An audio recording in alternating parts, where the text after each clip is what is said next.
मी धन्यता सोनकांबळे। आपण पाहत आहात नागराज न्यूज। पाहुयात आताची सर्वात मोठी बातमी। भारत मातेच्या सीमेवर संरक्षण करून निवृत्त झालेले जवान पुन्हा शासकीय सेवेत सेवारत आहेत। राज्यातील हजारो पुनर्नियुक्त माजी सैनिक आझाद मैदान मुंबई येथे आंदोलन करीत आहेत। जुनी पेन्शन योजना लागू करा आणि भारत मातेच्या सीमेवर संरक्षणासाठी छातीची ढाल करून कुटुंबापासून दूर राहून देशाची सेवा केलेली आहे। निवृत्त झाल्यानंतर माजी सैनिक कोट्यातून शासनाच्या विविध खात्यामध्ये सेवा करीत आहोत, परंतु शासनाच्या नवीन धोरणानुसार जुनी पेन्शन मिळत नाही। यासाठी अनेक वेळा निवेदन आंदोलन झाले आहे, मात्र न्याय मिळाला नाही।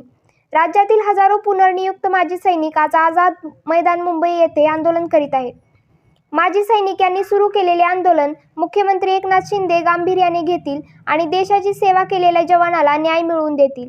यासाठी पुनर्नियुक्त माजी सैनिक व मुख्यमंत्री यांच्यामधला दुवा म्हणून प्रयत्न करीन, असा विश्वास शिवसेना लातूर जिल्हा प्रमुख शिवाजी माने यांनी दिला। सेवाग्राही धरले तर 100% जुन्या पेन्शनचे हक्कदार आम्ही आहोत। आणि मला वाटतंय या राज्याचं नेतृत्व, मला 100% विश्वास आहे एकनाथ शिंदे साहेबांवर, निश्चित स्वरूपाने या गोष्टीचा विचार करतील आणि तुम्हाला न्याय देतील असा आत्मविश्वास मला आहे। विषय थोडासा जरा बाजूला घेतोय। होय, आपण संघटना काढलात, संघटनेच्या माध्यमातून या सर्वांना एकत्र केलात आणि न्याय मिळवण्यासाठी आपण झगडत आहात, परंतु त्याच बरोबर अजून एक आपल्याला निर्णय घ्यावा लागणार आहे। शिक्षक मतदारसंघातला एक आमदार निवडून जातोय, पदवीधराचा आमदार निवडून जातोय, मग आमच्या माजी सैनिकाचा सुद्धा एक आमदार दिला पाहिजे,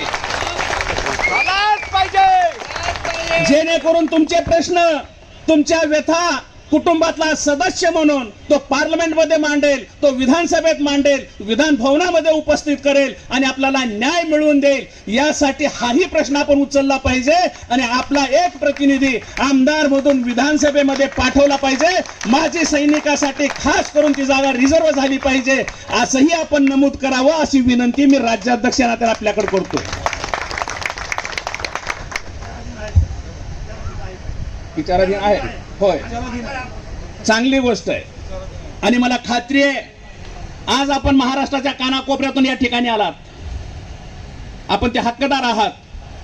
ही योजना, जुनी पेन्शन योजना आपल्याला मिळाली पाहिजे। ह्याचा अर्थ मी तिथे जाऊन आता एसीत बसतो तुम्ही तो उन्हात बसा असं नाही। तुमचं आंदोलन मिटेपर्यंत मी तुमच्या सोबत असणार आहे, मीही मुंबई सोडणार नाही, तुमचा एक सदस्य म्हणून सोबत राहील। आताच आपलं निवेदन, माननीय मुख्यमंत्र्यांच्या नावाचं निवेदन मी घेतलंय। आपलं शिष्टमंडळ वर्षावर आहे असं मला समजलंय, मी परत वर्षावर जाणार आहे। अमित शहा गृहमंत्री आज मुंबईत असल्यामुळे सीएम साहेब त्यांच्यासोबत बैठकीत आहेत, तरी पण मी वेळात वेळ काढून हे निवेदन माननीय मुख्यमंत्र्यांच्या हातात देऊन आपल्याला निरोप देतो। काय करता येईल त्यासाठी पुढे मी तुमच्या सोबत असणार आहे। मला खात्री आहे की हे आंदोलन लवकरात लवकर मिटलं पाहिजे, यासाठी तुमचा एक सैनिक म्हणून निश्चित प्रामाणिकपणे प्रयत्न करतो। एवढा शब्द